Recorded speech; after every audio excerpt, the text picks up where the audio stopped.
ध्यान से देखो, यहाँ पर एक गुना का सवाल है, ठीक है, और ये सवाल का जो आंसर है, जो गुणनफल आया है, वो बिल्कुल सही है, पर इसमें बहुत सारी ऐसी बातें हैं जो आपको कंफ्यूज कर रहा होगा। पहली, यहां पर देखो एक क्रॉस का निशान है। ये क्रॉस का निशान कहीं भी आपको ये डिफाइन नहीं कर रहा है कि ये गुना का निशान है या गलत का निशान है या कुछ नहीं का निशान है, ठीक है। ये और ये निशान जो लगा है, मैं जानता हूं और आप भी जानते हो कि इसको हमने कुछ नहीं की जगह में लिखा है, लेकिन कुछ नहीं का मतलब गलत ये साइन नहीं होता है, ठीक है। कुछ नहीं का मतलब होता है जीरो। क्या होता है? जीरो। तो ये जो चीजें हैं गलत है, हमें जीरो लिखना है। इस गलत के निशान या क्रॉस का निशान या कुछ नहीं का निशान नहीं लगाना, ये गलत है। मैं भी सीधा करूंगा कि हमें शून्य क्यों लिखना चाहिए। दूसरी बात, यहां पर देखो, इन्होंने पहाड़े भी बहुत अच्छे से पढ़े, सभी का गुणन फल भी अच्छा लाया है, पर कोई भी संख्या एक दूसरे के लाइन पे नहीं है, सीध पे नहीं है, जिसके कारण से बहुत सारी कंफ्यूजन की स्थिति बनती है। इन चीजों को हम एक किसी उदाहरण के माध्यम से क्लियर करेंगे।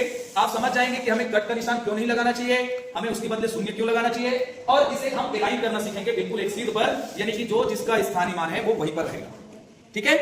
चलिए, सबसे पहले मैं आपको बता दूं, यहां जब हम बारी बारी से पहाड़ा पढ़ते हैं, पहले 3 का, फिर 2 का, फिर 1 का, हमें पहाड़ा तो उसी का पढ़ना है, लेकिन एक्चुअल में हम यहां पर 3 का जब पहाड़ा पढ़ते हैं तो 3 का स्थानीय मान 3 है, इसलिए हम 3 का पहाड़ा पढ़ते हैं बारी बारी से। उसके बाद यहां पर 2 है तो 2 का पहाड़ा नहीं पढ़ते, हम किसका पहाड़ा पढ़ते हैं? 30 का पहाड़ा पढ़ते हैं। और यहां पर 1 है तो किसका पहाड़ा पढ़ते हैं? 100 का पहाड़ा पढ़ते हैं। अगर मैं इसको स्थानीय मान पे बदलूं तो 100, 20 और 3, क्लियर है। अब हमें बारी बारी से 3 का पहाड़ा 6, 4 और 2 बार, फिर 20 का पहाड़ा 6, 4 और 2 बार, फिर 100 का पहाड़ा 6, 4 और 2 बार। अब आप क्लियर हो जाएंगे कि हमें कट का निशान नहीं लगाना है, हमें शून्य लगाना है, और वो जो जगह है ना, कट के लिए नहीं बना है, वो शून्य के लिए बना है, ठीक है। सबसे पहले हम 3 का पहाड़ा पढ़ेंगे। ये जो सवाल बना रहा हूं, एकदम प्राथमिक स्तर के बच्चों के लिए बना रहा हूं कि आप समझ जाएंगे कि हमें कौन सी संख्या के कौन से अंक के नीचे हम गुणा जब करते जाएंगे तो कौन सा अंक लिखेंगे। दूसरी बात, हम इस शून्य को क्यों लिख रहे हैं ये भी जानते हैं। 3 का पहाड़ा हम बारी बारी से पढ़ेंगे। तो सबसे पहले 6 बार 3 6 का 18, 18 का हासिल 3 चौक 13 का हासिल 3 दूने 6। जब आप पहली अंक का गुना कर लें बारी बारी से, उसके बाद आप इसे सीध में लिखने के लिए एक लाइन खींचना है। आप आगे बढ़ा सकते हैं, इधर भी। अब देखिए, अब हम किसका पहाड़ा पढ़ेंगे? 2 का नहीं पढ़ेंगे, हम किसका पढ़ेंगे? 20 का पढ़ेंगे। किसका पहाड़ा पढ़ेंगे? 20 का पहाड़ा। जनरली हम 20 तक पहाड़ा पढ़ते हैं 5वीं में, और आपको भी आता है 20 तक का पहाड़ा, ठीक है।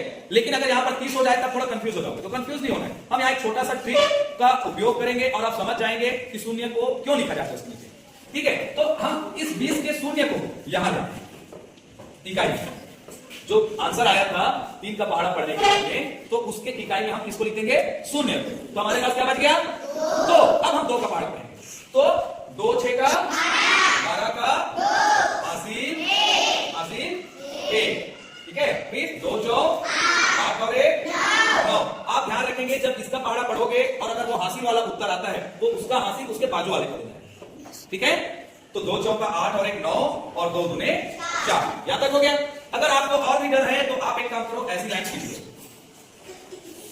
1 2 3 है तो 1 2 3 बॉक्स खींचिए ऊपर से, 1 2 3। इससे हम ये समझेंगे कि एक बॉक्स में हमें एक ही अंक लिखना है, एक बॉक्स में एक ही अंक, वो भी दाएं से बाएं होगा। गुणा के तो सवाल में दाएं से बाएं होगा। अब यहां पर देखेंगे तो कितना है? यहां पर 100 है, तो 100 में कितने शून्य हैं? 2। तो यहां पर 1 और ये 2। अब कितना बच गया? 1। 1 6 का 1 चौक का 4 और 1 दूने 2। अब इसके बाद हमें क्या करना होगा?